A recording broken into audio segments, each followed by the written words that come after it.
నా బ్రదర్ అన్న ఆయన. మా ఇంట్లో దేవుడి గుట్లో మీ పటం ఉంటుందన్న.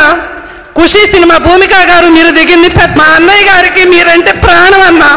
మేము ఇద్దరం తెల్లవారుజామున 3ంటికి రోడ్డు మీదకి వచ్చి బస్సు ఎక్కితే ఇక్కడికి 9:30కి వచ్చామన్న. మేడం గారు మా కోసం ఎంతగా ఫోన్లు లిఫ్ట్ చేసి రాత్రి 10:30 కూడా, రాత్రి నేను నిద్రపోలేదన్నా.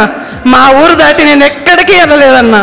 ఇవాళ ఇక్కడికి వచ్చి ఇలా మాట్లాడుతూ అసలు మిమ్మల్ని చూడటం నాకు చాలు. ఇంతసేపు మాట్లాడాను మేడం గారు ఏమన్నా అనుకోని.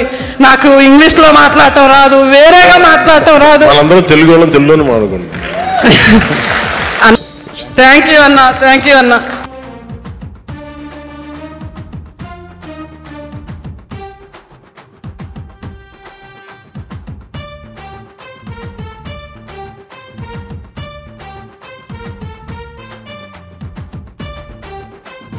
మీ కోరిక తీరింది మేడం గారు.